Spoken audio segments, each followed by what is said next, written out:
বাংলা চলছে, মুর্শিদাবাদ অশান্ত, আর এই বিষয় নিয়ে মুখ খুলেছেন উত্তরপ্রদেশের মুখ্যমন্ত্রী যোগী আদিত্যনাথ। মুখ্যমন্ত্রী মমতা বন্দ্যোপাধ্যায় চুপ করে কেন বসে রয়েছেন, কেন তিনি কিছু বলছেন না, কেন তিনি নীরব, এই প্রশ্ন তুলেছেন উত্তরপ্রদেশের মুখ্যমন্ত্রী যোগী আদিত্যনাথ। অর্থাৎ এ রাজ্যের অশান্তির আঁচ গিয়ে পৌঁছলো এবার ভিন রাজ্যেও।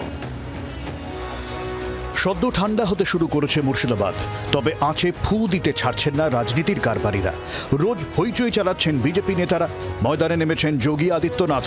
সোমবারে মুর্শিদাবাদ সহ দেশের বিভিন্ন প্রান্তে ওয়াকফ আইন ঘিরে বিক্ষোভের জন্য বিরোধীদের একাংশকেই দায়ী করেছিলেন উত্তরপ্রদেশের মুখ্যমন্ত্রী যোগী আদিত্যনাথ। অশান্তির পেছনে তৃণমূলের ভূমিকার কথা বলেছিলেন।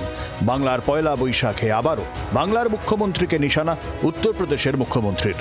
आप देख रहे होंगे बंगाल जल रहा है, वहां की मुख्यमंत्री चुप है, दंगाइयों को शांति दूत कहती है।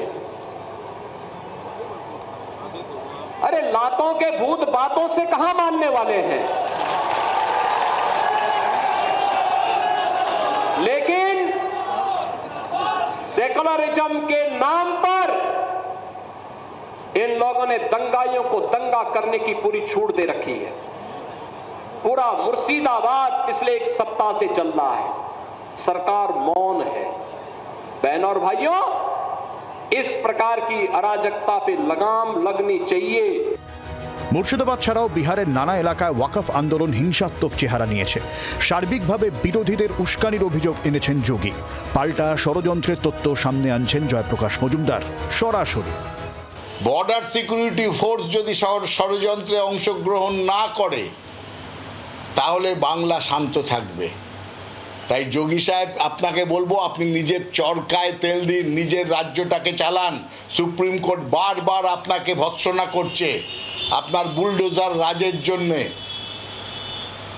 আর আপনাকে মনে রাখতে হবে, সংবিধানের শপথ নিয়েছেন যেখানে, সেখানে রাজনীতির সঙ্গে ধর্ম মেলানোর কোনো সুযোগ আপনার নেই। এর আগে শোভনদেব চট্টোপাধ্যায় মুর্শিদাবাদ অশান্তিতে বহিরাগত তত্ত্ব সামনে এনেছিলেন।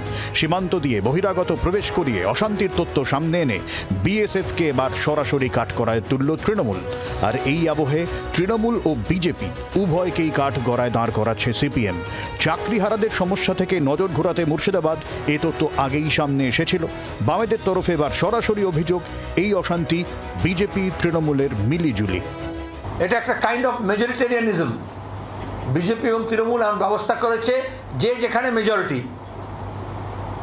আর সেখানে যে অল্প সংখ্যক আছে, সংখ্যালঘু আছে, দুর্বল আছে, সেটা হিন্দু মুসলমান নির্বিশেষে, যে মেজরিটি রিট চলবে। জমি জমা ব্যবসাপাতির মালিকানা বাড়াতে হবে। ফলে বছরের প্রথম দিনেও মুর্শিদাবাদ ইস্যুতে বঙ্গ রাজনীতির তাওয়া গরম। ব্যুরো রিপোর্ট, জি24 ঘন্টা। বাংলার আওয়াজ, বাঙালির আবেগ, জি24 ঘন্টা।